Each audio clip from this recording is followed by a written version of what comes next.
Bueno, David Etxebarria, Eulen taldeko kirol zuzendaria urtea bukatzear dugula, lau lasterketa besteik ez, jakin nahiko genuke zein da zure hortengo balorazioa? Bueno, garaipenak lortu duguz eta importantena hori da, ezta? Azkenien ez diez asko izan, baina batzuk izan diez eta gure izan genuena behintzat bat bi garaipen lortzie. Azkenien lau izan diez eta horregaitik parte hortatik posik, baina egize da abuztuen ekipus taldiek berantza emoa ben. Eta bueno, ja irailan behintzat berriro aurrera joen da eta ikuste oso urte guztixe, ni uste dut posik egoteko moduen gauzela, ezta. Si akaso denboraldia luze egin zen zuen? Ez, luzegi ez, azkenien egon zan paroi bat karrera barik eta bueno, ekipoek mutilek errelajo egin ziren eta gero abuztuen hori nabaretio zan, ezta. Baina bueno, horretaz ikasi behar da eta datorren urtien badekigu zer ezein, ezta.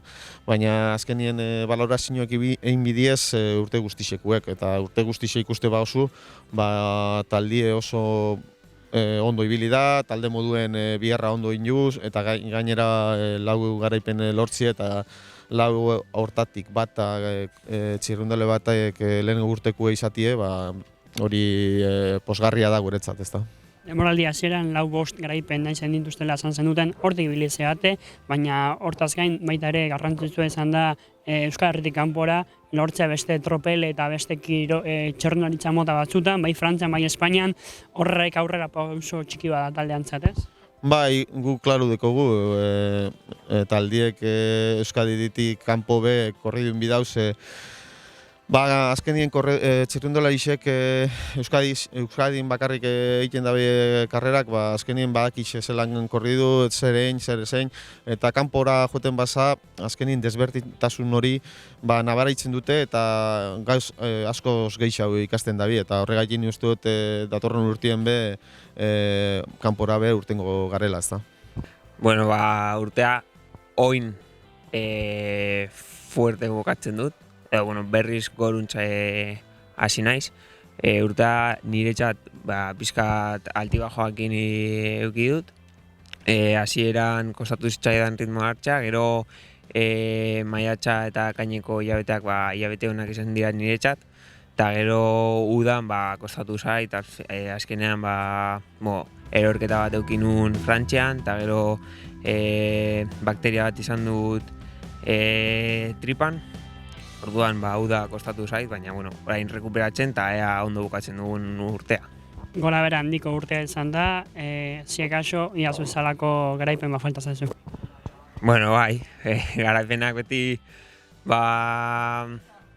ez dakit, ondo hartzen dira edo ondo datoz, baina, hala ere urtea uste dut ona izan dela eta postu batzuk lortu ditu dela. Urrengo urtera begira, giro aldaketa beste talde bat bilatzen, beste helburu batzuk bilatzen, ez? Bai, eta Caja Ruralera noa, eta hori, azkenean giro aldaketa bat, azkenean objetibo berdina disfrutatzea, baina, hori. Pues bueno, la verdad que podemos sacar, digamos, muy buenos frutos de este año. Fue una temporada bonita donde tuvimos buenos triunfos con el equipo personalmente y una experiencia muy bonita en el Tour de Luxemburgo, que fue algo en verdad que mágico, muy bonito. Era un momento que esperabas desde hace mucho tiempo, ¿no? Sí, la verdad que, tantos años también intentándolo y así, sí, era algo que estaba esperando, sí. ¿Cómo valoras en el año en general? ¿Cuál es el momento con el mejor más te quedas? Pues yo creo que de pronto el correr con los profesionales es algo muy diferente, es un ciclismo totalmente diferente y la verdad creo que haberme ganado como la oportunidad de por lo menos haber intentado correr con ellos y así y terminar la carrera fue lo que más destacó esta temporada, algo muy bonito. Eskerrik asko. Zuri.